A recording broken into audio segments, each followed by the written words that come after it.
Ok. Merci. Bayimboka nyonsotu. Oyo. Bazwili baku pona kolanda biso. Na tongo ya lelo. Pona koyeba eloko nini. Oyo ezali koleka. Na kati ya mboka na biso. Sur le plan politique. Sur le plan social. Na nyonso. Alors, tobandi na likambo oyo etali justice. Oyebi ete tobandaki koloba yango que non esengeli to réformer justice ya mboka na biso mpo etamboli oyo ebandaki kotambola, ça ne va pas. Et nous avons déploré la corruption na ba antivaleur mosusu oyo ekomaki lokola monnaie courante na kati ya mboka na biso. Alors c'est ainsi que biso en tant que balobeli ya peuple oyebi tobandi nanu na likambo ya Bukangalonzo. Bukangalonzo tango totelemaki tolobi que non, trop c'est trop, on ne peut pas débourser mbongo ebele. Mbongo wana ekende dans les vides. Alors bato oyo bazaki censé mpona kosalisa misala masango elonama bana ya mboka nzala esila balia bamela lolenge vision ya mokonzi ya mboka ezalaki. Mais mon frère ami na esika ete ndeko oyo Matata Ponyo, je cite, asala misala ya Bukangalonzo pour être alona. Mais qu'est-ce que nous avons vu? Tout le monde dit que non. Na esika ya kolona masango ou bien tobuka masango sima ya kolona. Mais tout le monde dit que non. Le monsieur na esika ya kobuka masango ye akei kobuka pona intérêt ya ye moko. Abuki nini? Abuki ba immeuble na kombo na ye na ba institution. Donc institut supérieur privé ya ye moko. Mais est-ce que biloko oyo biso to banai kozela to peuple banai kozela ezali nde batindo okende kolona masango yo okomi kobuka nde ba immeuble na yo obuka ba institut supérieur privé ya na compte na yo moko? Mais vous ne voyez pas que non, ça c'est blagué avec les Congolais, hein? Alors c'est ainsi que biso en tant que défenseur du peuple tolobi boye makambo wana tokoyi kotika yango jamais. Mais chose curieuse na esika ete justice ya mboka na biso esala mosala ndenge esengelaki ete babimisa bapesa peuple oyo ezali bosolo.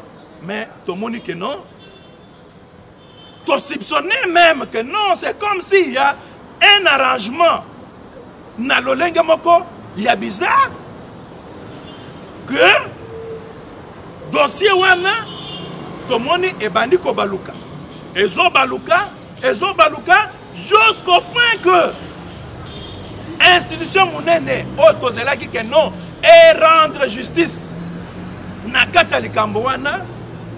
Mais baye qu'on s'est déclaré que non baza incompétente. Mais c'est ça ce qui a fait fâcher les Congolais. Mais comment juridiction monene oyo constitution mboka na biso eza ko reconnaître et pesier pouvoir était à juger premier ministre parce que azali juge naturel na ye. Mais le monsieur n'a pas fait ça. Vous trouvez que non? Balingi ba même biso na système oyo ezalaki liboso oyo na lauti koloba awa ke non et komaka monnaie courante na kati ya mboka na biso. Donc batie moto aye pour être asservir peuple musala na ye akoya nano pour na libumu na ye allez atondi allez. Vous trouvez que non ezali mafia ezali système moko oyo ezalaki organisé pour na kokitisa mboka na biso plus bas. Alors c'est ainsi que biso to telemi tolobi que non système wana pour le moment tokoki kondima yango te esengeli que non bato nyonso tu oyo batie maboko na bango na kesi ya l'État bato wana esengeli ete ba répondre na ba acte na bango liboso ya justice. Pona nini? C'est parce que constitution na biso elobi que tous les citoyens congolais sont égaux devant la loi. Et article Moussousou et koloba que non, nul n'est au-dessus de la loi. Donc c'est-à-dire que non, moto oyo azali likolo ya mibeko azali te na kati ya mboka na biso. Mais balingi siko ba formanté eloko moko pona koloba que non, ba premier ministre oh bah c'est me conduire. Oyebi mon cher ami que na kati ya mboka oyo mokolo oya lelo oyo likamwanzala tokokai kolobela yango lisusu te. Mais toye komona que non, qu'est-ce qui s'est passé? Et dès que premier ministre aye ayibi atongi ba immeuble, mais dernièrement ngana wuti ko zala consulter na likambo ya premier ministre Tshibala. Hein? Bato na ye ya cabinet na ye. Bazali komilela. Hein? Bavandi na cabinet, baza impayé, ba mois. Et jusqu'au point que non bakeneki pe batiki plainte na bango en bonne et due forme. Hein? Batiki plainte na bango na parquet près la cour constitutionnelle pour na réclamer que non bazongi sa bango na badroit na bango parce que balabi que non mbongo na bango ezalaki détourné. Mais jusqu'à présent et le comment côté ezali kostelema. Hein? Mais plainte wana siko tomituni ba étouffer yango na lolenge nini ba étouffer yango comment vous pouvez admettre que une tierce personne aille à s'accaparer na ba intérêt nyonso tout ya bana mboka azwi mbongo wana atongi ba immeuble par-ci par-là atongi ba immeuble par-ci par-là et mutu wana batika ye kaka ndenge wana à répondre na ba acte na yete liboso ya l'État. Et c'est là où les bas blessent. Non, nul n'est au-dessus de la loi. Tous citoyens congolais sont égaux devant la loi. C'est ça ce que dit la Constitution. Constitution est claire, lokola mai o ezali ko bimanakati mabanga. Alors on doit appliquer la sanction et pas il y a mutu nyonso tout quiconque oyo atie loboko na ye na kesi ya l'État et Sénégal n'était pas sanctionné. Système wana est là. Et au contraire, n'a qu'à plus loin. On a koloba boye. Ezala makambo oyo ezali koleka na est. Ba soda oyo bazali impliqué na ba corruption. Hein? Il y a le lenge wana mpo ete bazwa mbongo batia na poche et que bana ya mboka ba continuer na kokufa. Et sengeli justice militaire. Mpe anonga asala musala. Mais tel na mokolo malelo oy. Nous en tant que défenseurs du peuple. Tozali na esengo pona komona bandeko o bazali ko sala musala bango malamu, tozali ko encourager na moyo alelo, hein? Ba recette oyo DGI asali. Mais ezali esengo, ezali fierté na kati ya mboka na biso.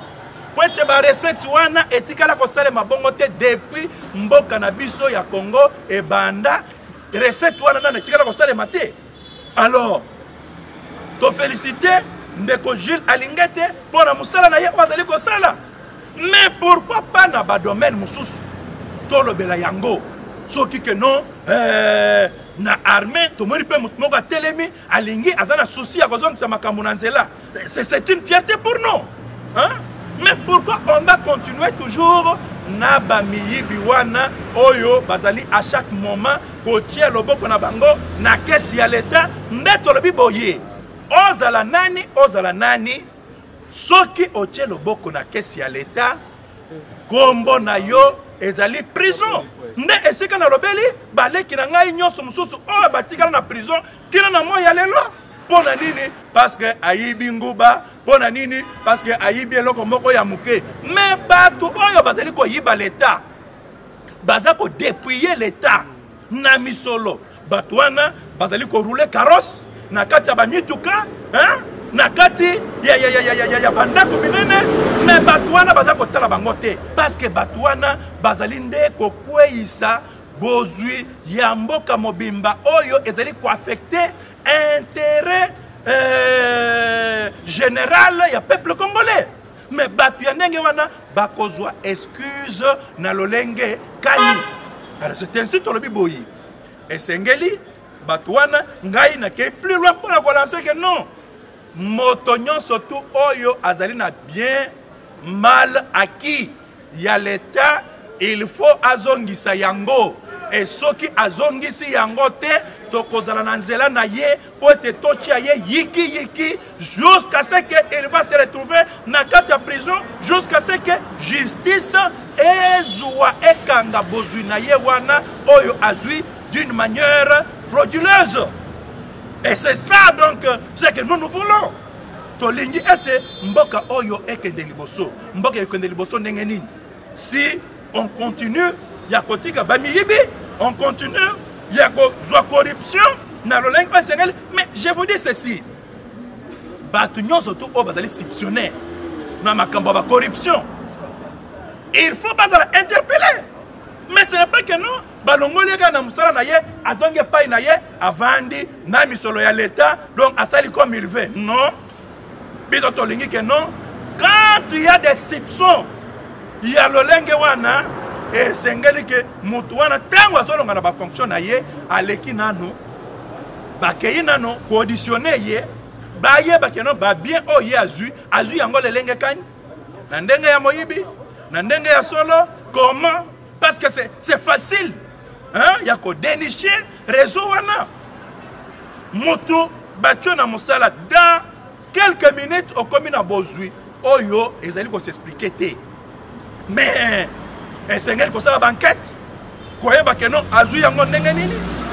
Et dedans, ce qui ba indice ezali que non moto oyo azu yango na moyibi esengeli ete bakangaye.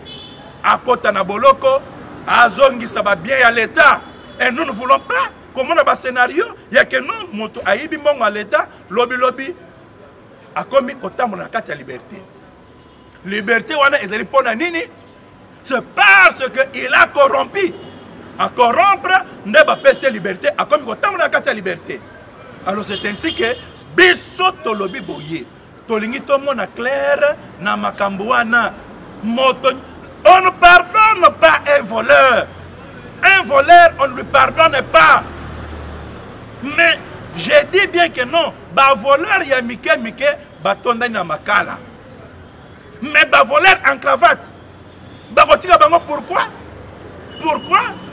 Parce que bango ba assumer qui ba porte ba fonction minene. Nde yango ba kotika bango. Alors ba o ba ko kangana bango ba peuple te. Ou bien c'est comment? Hein? Alors, c'est ainsi que Tolobi Boy, Tolingi, tout le monde a égalité. Tolingi, tout le monde a égalité. Peuple congolais, non surtout. La justice a la lolenge moko. Nous ne voulons pas. Bah, il y a pas plus forte. Nana kata mboka na biso. Tolingi ne ba institution ya mboka na biso.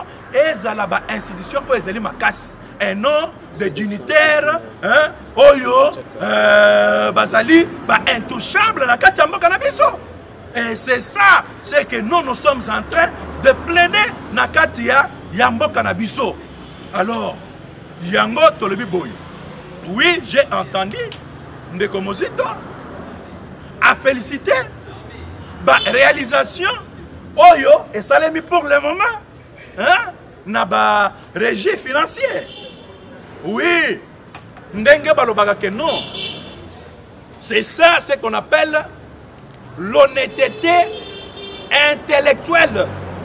L'honnêteté intellectuelle et ça était à comprendre que natango na bango basalaki mabe mais natango oyo makambo ekomi kotambola ndenge oyo esengeli parce que il y avait des doutes.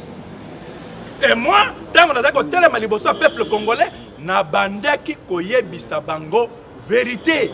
Vérité ezali que non régime otozana yango sikoyo ya Félix Tshisekedi Tshilombo, ça c'est le pouvoir du peuple. Ezali pouvoir ya makilate, ezali pouvoir ya moyibité, ezali pouvoir ya détournement. Ça c'est le pouvoir du peuple. Parce que le peuple qui était na balabala a réclamé qui? A réclamé pouvoir naïe, peut a récupéré pouvoir naïe. Quand le peuple a récupéré pouvoir naïe, qu'est-ce qu'il faut faire? Il faut qu'on le peuple wana. Il faut notre peuple azala honorer. Pour le peuple azala honorer, il faut quoi? Et c'est ngeli bati a batu nyon surtout, ba congolais nyon surtout, bazala na échelle moko. Na makambo o etali justice moto nyonso to abanga misolo ya leta ozala nani nde tolobi ke non tolingi te ba plus fort na kati ya mboka na biso tolingi nde ba institution ezala likolo ya batu nyonso to. Donc manière oyo ko remercier peuple na biso ezali kobanga koyiba. Manière yako remercier peuple nabiso ezali ete égalité ekota moyebi ezalate tanga moto ayibi lobi tomoni mutwana na liberté. Vous comprenez un peu ça, hein? Wana ezali ko respecter peuple nabiso te et c'est ngeli que non tu as volé et c'est ngeli okota na boloko au purger on t'a condamné. Et c'est ça que nous nous attendons. Donc, non, bamiye biwana nyonso tout, oyo batie maboko na kesi ya l'État, basamba, bapirger, na kati ya boloko. Et c'est ça, donc, oyo ngana bengi que non, manière madame, ya ko honorer peuple congolais, yango wana. Aujourd'hui, vous voyez que non. Tango, tozali komona que non, tozali kozwa ba nouvelle. Peut tozali koyoka ba témoignage. Que ba fonctionnaire ya l'État. Oyo ba souffrir. Ba msusu ba moins ebele impayé. Mais le lo oyo koyoka quand même sango que non. Moi, li futi na bango. Salaire na bango. Et mati, quand bien même.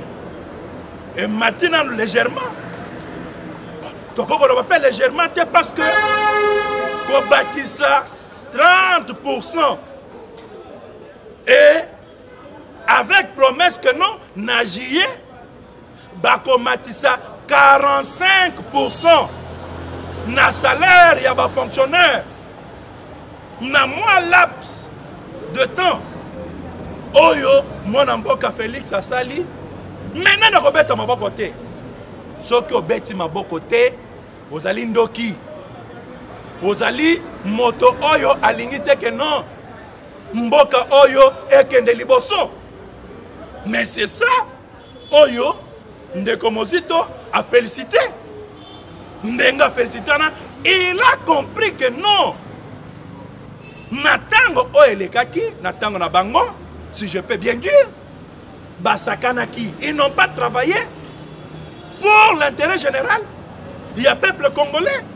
Le peuple congolais a se retrouvé. Mais mon cher ami, oyebi eloko oyo ezali ko pesa biso ganda, oyo ezali ko pesa biso liboma na mutu ezali nini? Ezali koyoka que non, mutu à côté a joué poste net ya premier ministre, oyo na uti ko betela masolo ya Bukanga Lonzo awa. Ayebi misola sali rien na esika ete tobuka masango ye moko nde abuki ba université na ye privé abuki ba immeuble na ye privé atie na poche mais lelo oyoka lisusu ke non motu wana azali koloba ke non akoya ko se présenter lokola candidat na ba échéance électorale alobi ke non akoma nani akoma président de la République nakati ya mboka oyo ndeko. Ça ce n'est pas de l'insulte de ça. On a consulté le peuple na bisoté. Yo baseli yo obimisa masango te obimisa ba université na ba immeuble na yo. Sikoyo ozoye pa peuple wana oyebisa biso ke non. Cette fois-ci ngai nde il faut na koma président ya mboka. Na lolenge nini? Donc peuple congolais esengeli quand même bato wana badala quand même na dignité babanga quand même peuple na biso ba respecter quand même peuple na biso. Et c'est ça ce que nous nous demandons. Ne fût-ce que minimum il y a respect envers le peuple congolais. Mais ce n'est pas que les lois yibi baso landela yo nano oyebi ke dossier na yo nano silité au télémika kaboye soki ngungini na suyo ale olobi ke non lobi ngai pe na comme président de la République. Wana za ko saka na peuple congolais te. Wana za ba blague te. Wana ezali okomi ko torpiller peuple na biso. Et nous disons que non. Il doit arrêter na ba discours na ye wana. Premièrement, il faut nanu akende ko justifier nanu makambo oyo etali moyibi na ye azongisa mbongo na kesi ya leta azongisa misolo ya leta simande totali makambo mosusu. Mais ce n'est pas que non yo na poche na yo otana na ba bien de l'état après oya ko ce peuple wana que non nazo koma premier ministre nazo koma président na bino na 2023. Ça ce sont les aba blagues. Ata otali koyoka ya sénateur à vie soki azali na image wana na kati ya mutu na ye vraiment j'ai dit et je répète que non ezali ko se moquer na peuple na biso. Si Joseph Kabila dit que non il doit rentrer au pouvoir, je lui dis que non, il est en train de se moquer avec notre peuple. Comment on ça 18 ans, je dis bien 18 ans na pouvoir. Au tiki peuple oyo misérable ata eloko mokote. Mais le long on vanda kaka boye soki ngungi esui yo osali scénario ozui banda na simana yo okomi na Kingasani kuna babetela mabaka Kabila zonga ale olingo sala yango o profiter na yango o sala scénario o lobake non na kozonga na kosa. Mais tango zaki na pouvoir, qu'est-ce que tu as fait au sale loko nini? Est-ce que au bongisa peuple wana au pèse qui montuye na peuple wana au bongisa peuple wana? Mais vous pouvez vous imaginer que Moutou avant de pouvoir bamboula na bamboula ata le meilleur moko ya combattre la fonctionnaire il y a l'état égalité. Mais oyo aye asali moi mikolo kaka muke ya pamba toyoki quand même que non ba fonctionnaire ba matele bango 45% na salaire na bango. Alors yo ovandi boye soki ngungini nango sui yo olo ba que non okozonga na pouvoir okozonga ngona lolenge nini na peuple oyo yo au marché les corona ye au commissaire lokola eloko. Donc à ta dignité ya pamba na bamboka mususu égalité bazako parvenir koloba que non boma peuple congolais tikanyoka mais peuple wana oyo lobi que non ozongela ye okoma kokonza ye lisusu. Je dis que non, vous vous trompez, vous vous moquez de notre peuple congolais. Et je vous dis que non, à partir de l'élo, nous allons lancer ce qui aujourd'hui n'a bien mal acquis. Il y a l'État congolais, parce que c'est ça donc oyo opération toujours lancé Mikolo oyo. Tu dois remettre le bien mal acquis. Et on doit saisir Batunion surtout, oyo bazana bien mal acquis à l'État. Il faut bazongisa. Il faut bazongisa. Basalanda comme on était to récupérer babiloko wana justice congolaise to sengi était bas s'impliquer était l'état congolais a récupéré ba bien naye nyon surtout oyo ezalaki ba dérobaki yango et pas ya ba dinosaure et pas ya ba miyibi. Nous disons que non, on ne doit pas bana ya mike o basale loko moko ba yibi loko ya mike ba kota na prison ba vanda na prison mais bato ba yibi l'état ba misola minane bato wana ba voleur en cravate va se retrouver dans la liberté. Nous disons N-O-N. Et j'ai dit, vous dites que, mon cher ami, nous avons des combattants qui ont milité pour la défense, pour l'intérêt Yambaka Oyo. Il y a même des combattants de l'IDPS qui sont encore nakati ya ba détention. Nakati ya prison militaire yandolo ba misusu bakamati bango batini bango na angenga. Les gens qui n'ont rien fait, les gens qui ont milité pour les changements dans notre pays. Mais batwana batinda bango na angenga lelo oyo bazali ko souffrir mais lelo oyo ba misusu batana prison yandolo mais ba miyebi oyo bazali ko yeba mbongo ya l'état chaque jour ba miyebi wana ba se retrouver na liberté. Batambola ba rouler carrosse na kati ya mboka oyo. Est-ce que vous imaginez un peu de choses comme ça? Mais c'est là où j'ai dit que non, un peu de respect à l'endroit de notre peuple congolais. Hein? Un peu de respect, même minimum de respect. Exacté. Yango wana na lobi boye. J'ai dit et je répète, ozana bien ya l'état kende kozongisa yango yo moko. Parce que bientôt là, tozo boaka opération. Mon aîné, il y a bien mal acquis. Quand tu as les bien mal acquis, on vous arrête. On vous appelle à prison, on y appelle, on y appelle vumbule, on y baninga baza kolia, on sentir que non. Et ça parce que je vais résumer pour vous dire que non, nul n'est au-dessus de la loi et tous citoyens congolais sont égaux devant la loi. Oyo aleki mosusu azalité.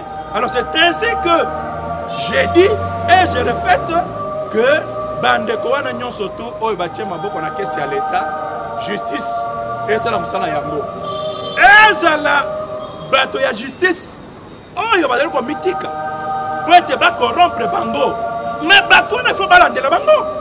Il faut balandela bango ba transférer bango liboso ya justice. Hein? Ce n'est pas que non, les lois ont commis ceux qui président de la juridiction, ceux qui nani, et que yo sali mabe, balandela yote. Non, et c'est ngeli conseil supérieur, ya magistrature, et de la biso, ba magistrat, oh, bah, il faut changer, mais c'est ça le problème aussi. Nous avons beaucoup d'égards à l'endroit des magistrats, mais les magistrats, oh, il faut changer. Tout le monde a bango. Hein? Tout le monde a oyo.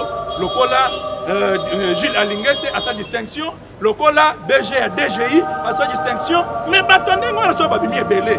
Ndenge, Mamadou Ndala Zalaka. Tout le monde a babimi par-ci par-là. Au moment que Mboka na biso ya Congo, na minute muke, et go tombama, et go zala likolo. Et c'est ça le travail que moi, en tant que défenseur du peuple, moi, Maître Kananga, je vous dis que non, nous devons remettre ce pays ici à son endroit, na Esika Oezalaki, et j'ai dit. Merci beaucoup. Il y a Grand Katanga.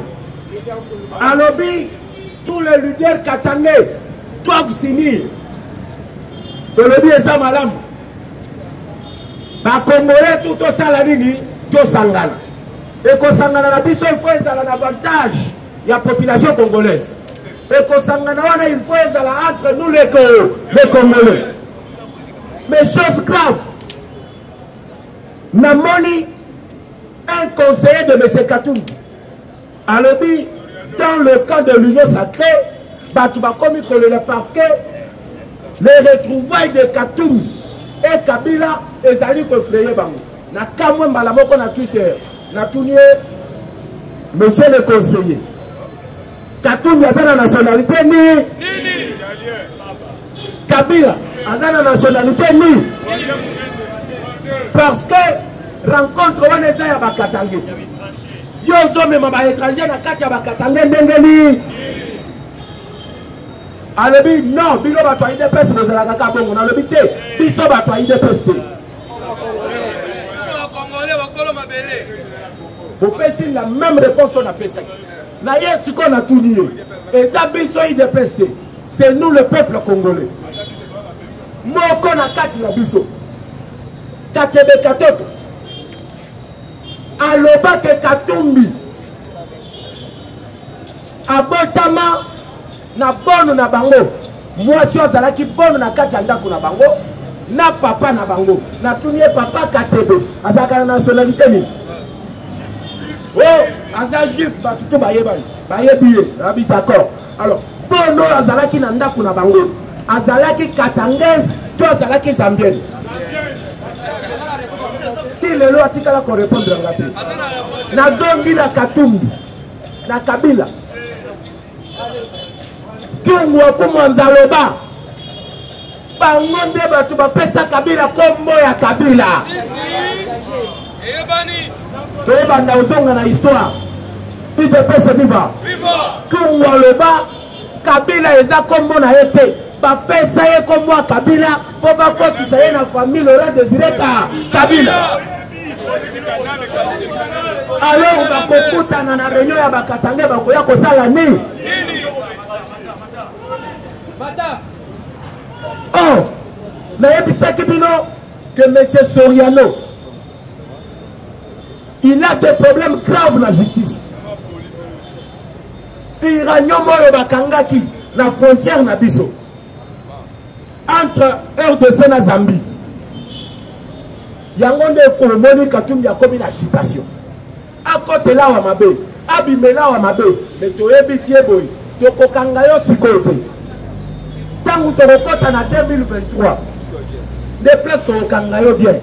Tokokanga yo pona maponanité parce que toyebi ke ata osangani na Kabila. Muto ko voter biro azar. 18 ans Kabila tikela bisoni. 18 ans ya Kabila atikela bisoni. Tuna na population congolaise nyoso. Tuna bango mutuna kamboko. Na 18 ans ya Kabila. Tangelanga réalisation moko oyo Kabila atika na Congo.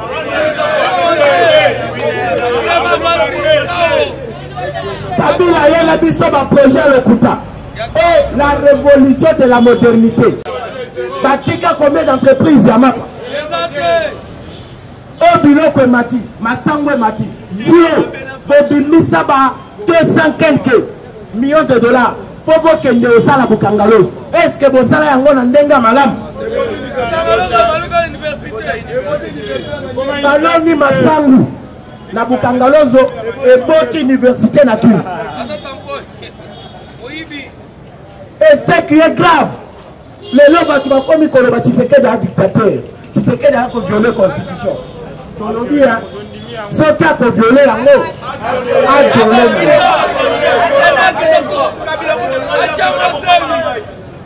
Mais ce qui est réel, IDPS viva. Comme on le voit Kokanga base. Ce qui est vrai, Tshisekedi a violé la constitution. Kalouba a le mot. Parce que batu ba yebi droite. Tangu ba noma Kalouba na intervenant awa batu mususu bazaki d'accord na ngate.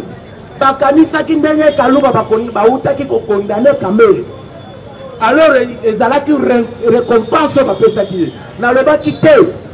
Kalouba ndenga kotibo après 2 ans à Kolongwa. Batu bandima kité. Pourquoi je l'avais dit? Kalouba yaki na remplacement ya Benoît Luamba. Oh, Benoît Luamba si abetaki 7 ans na ye. Na mandat na ye tikalaki kaka 2 ans ya pamba. Ata bato bazoloba on a violé la constitution, c'est parce qu'ils ne savent pas. Bayebi loi na bisote. Mais Kalouba ngo tobetela ki maboko toloba te. Boyebi ke makambo Kalouba sali. A consacré catégorie à batu moko boye na Congo oyo bango bakoki kosambisa bango te. Parce que arrêt la cour constitutionnelle est inattaquable. Bakoki kokotisa bango recours te. Mais il y a ça lobby que le premier ministre Maye basambisa ye exacté. Donc ça mandenge azawana akoki koyiba ndenge alingi. Mutokokanga ye azate parce que soki alongwe musala juridiction ekoki kokanga ye exacté. Bozomona mabe oyo Kalouba sali biso.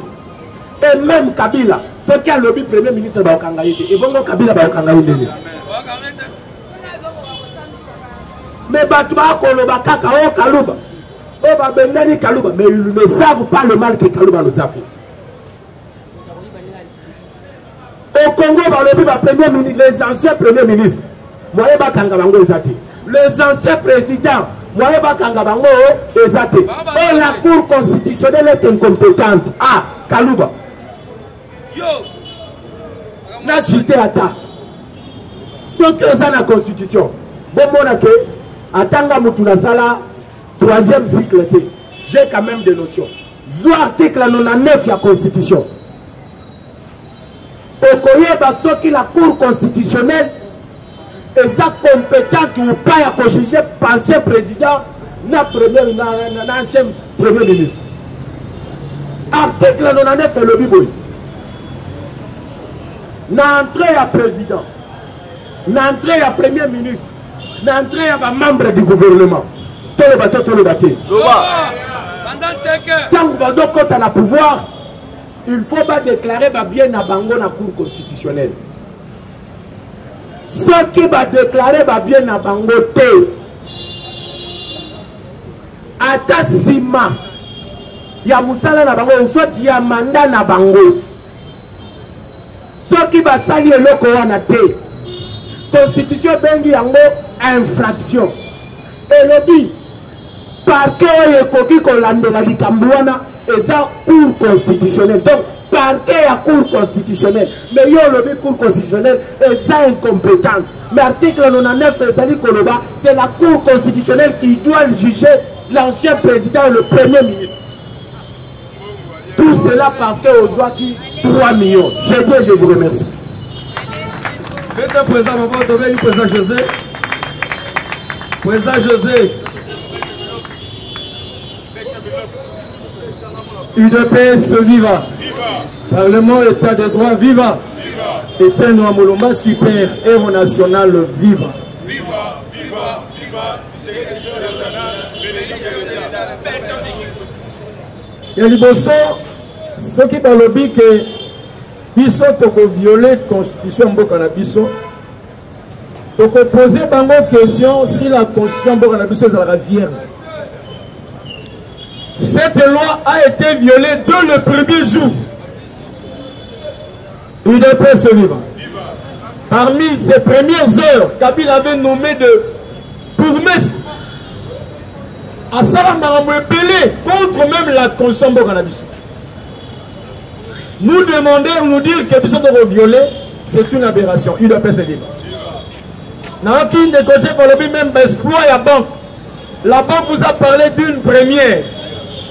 Il y a réserve 3 milliards et quelque chose. Chers Congolais, tous avez pu monter à Malamouro. Ceux qui t'ont dit moutouté, et t'ont dit quand même pas bonnes œuvres dans ça. Historiquement parlant, même Mouzik est passé pour nous dire. Nous avons un excédent budgétaire pour la toute première fois. Excédent budgétaire d'un seul mois. 943 millions de dollars. TGI a Pessibino recette. Il y a un mois moko. 1 milliard 500 millions de dollars. Et de PSV. Ça veut dire la fois passée. USA, États-Unis. Anticopé Sadon, on a Ukraine, un pays en guerre. Mong, 800 millions. Argent total, 800 millions. Mais le Congo a sali, moi mon con. Excédent budgétaire, il y a 943 millions. je me pose la question, comment est l'RDC? États-Unis a payé Ukraine 800 millions, mais Congo s'est excédé au mois d'avril. Budgétaire 943 millions. Donc, au-delà de 143 millions l'icolo. Il y a un bon États-Unis a payé Ukraine, pays mobile. Est-ce qu'on peut avoir le Congo? Ah, ça est l'autre. Non, mais dans l'Indy, quand Luka lobby. Attends, là, on a pas. Quand quand Luka. Le bas la bango fatia c'est l'autre. Si manango tamboliti au bimi. Ndeko bongi ça va couper à Jin Nasemi Balato Michel. Pendant ce sont des choses aux Congolais, on doit se les partager. Combattants, banani va inventer par exemple sur Ibiso Morote. Namasi Boyoki hier, Nakatanga. Hein? Bonani le Nakatanga. Bata Moïse Katung Basel le Bango bêtise. Bana meeting na Bango, Bango chrétien fati. Et peuple congolais s'en prendre na Bango, s'en charger na Bango. Quand on s'en charge, il dépêche le peuple congolais. Il dépêche le vivant. Il a s'en chargé le bateau Moïse Katum. Congolais.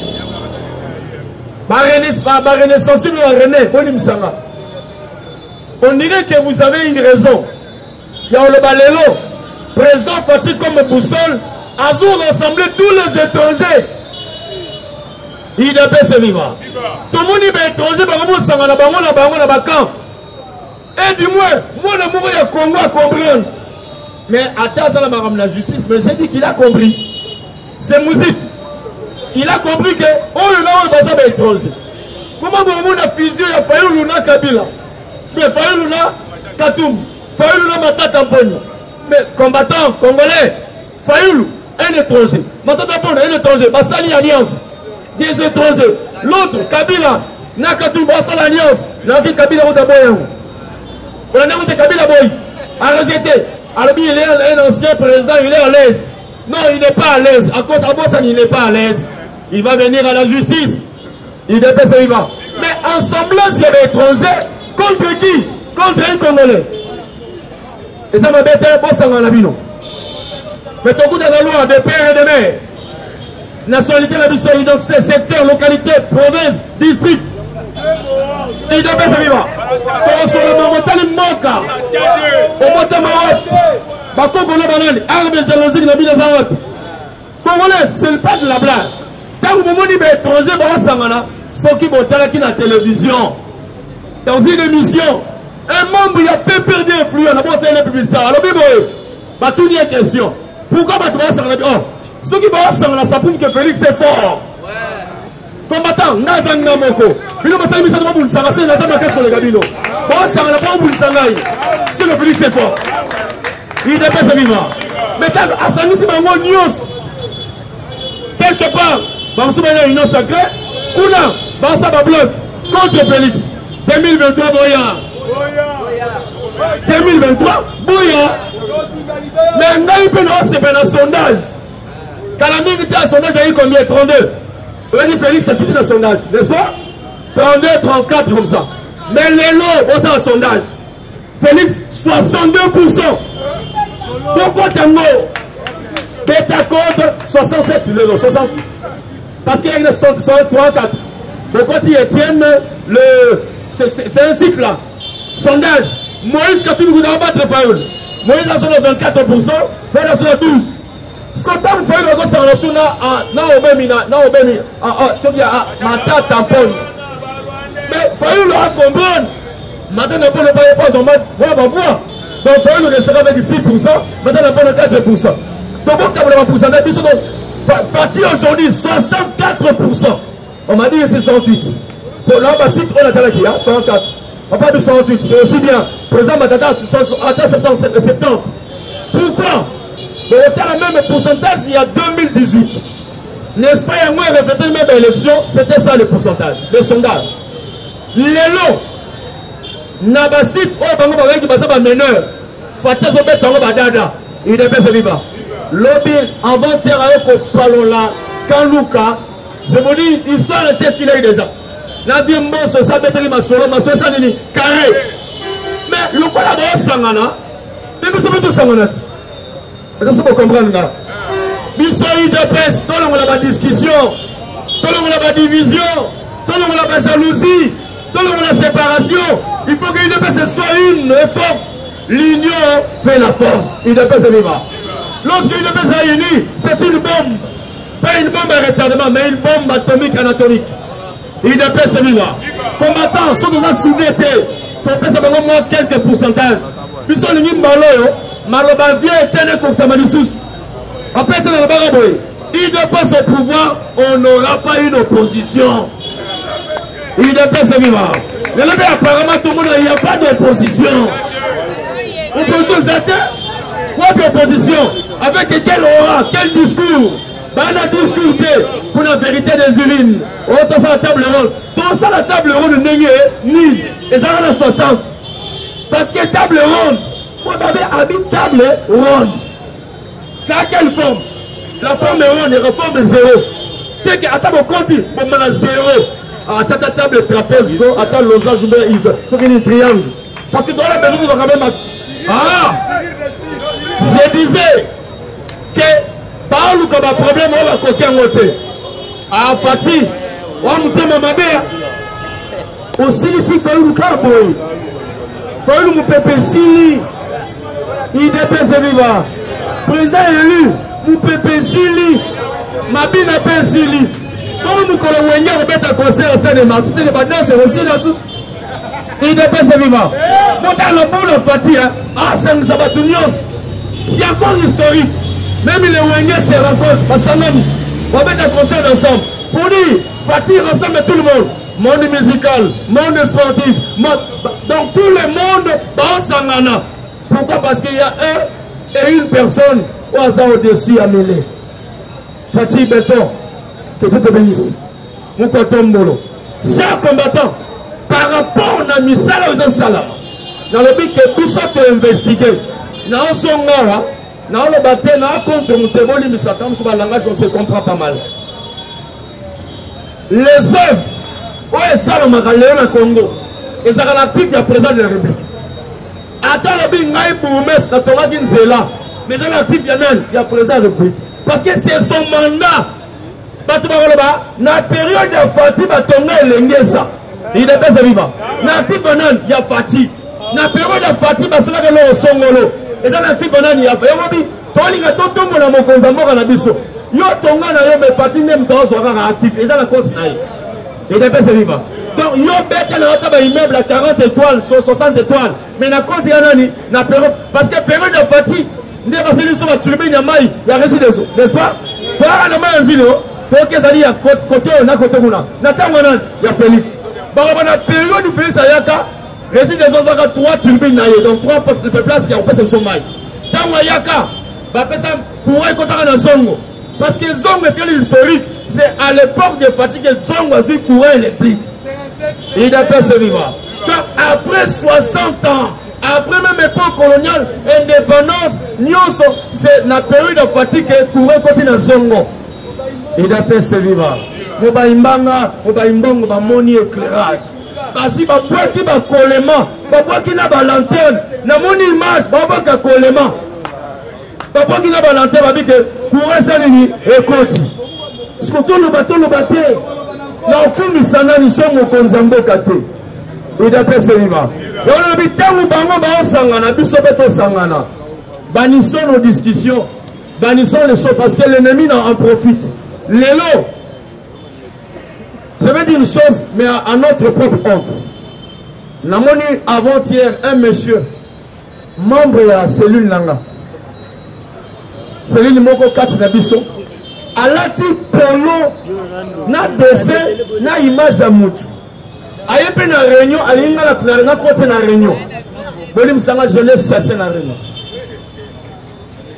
Combattant, on ne peut pas permettre qu'aujourd'hui que les gens commencent à débaucher à l'UDPS. Mais je vous dis la vérité, on a débauché à l'UDPS. On peut savoir une adresse, avenue Yokolama, entre Ethiopie, presque à Savou. Notre maman Annie Sarasa, maman en Ligue des femmes, il y a eu UDPS. Comment on a son président fédéral, Pierre Zomba. On va dire président fédéral, il est Founa. oyo Jean-Marc Kabuna nomaki ake pas mamise ba maman asara aye abi batindi ba repesa bango 5000 na ketch moko mais ba yo kota wapi na partie ya ndeko Jean-Marc Kabuna comment le ba ba sécurité il est pas toi la alliance sur alliance mais tant besoin qu'on débosser ba oyo biso ba cadre ya parti parce que être maman à la Ligue de femmes à ce moment va porter la biso non président de la Ligue de femmes il y a Funa Batili nous t'a qu'on prenne 5 000 $ avec une quête. Que vaut les 5 000 $ par rapport au combat mené? Pour lui, Basso débauché, sur les exemples Maman Sarah, Baba Moussous. Il y a aussi un président CLR dans Kaouka. Comment de Maken? Baye, n'a pas son bagage Mokola. Batabassé le Bayo qui garanté. Babette le Mokola, mais qu'est-ce qu'on a Kaouka sous? Aïe, te, bah, après ça vient dans la cellule, mais la compte la biso. Bah, après ça vient dans l'ordinateur, là, bah, quitte. Mais les maçons de l'Iba quitte, il y a des personnes. On peut lancer l'air. Mais comme il a compte à Jean-Marc Kabuna. Donc, on parle que débauchage, j'ai ça, mon Nicolo. Pourquoi pas débaucher la PPRDT? Pourquoi pas débaucher la MLCT? Pourquoi pas la UDPS? Parce que la UDPS, c'est ça ma casse. UDPS, c'est vivant. Et puis ça va débaucher, va couper son haute fonction. Pour la ligne, pour attirer Baninga Moussous. Bassani Baya Balandabino. Mais combattant, tout le monde est basé sur échouant.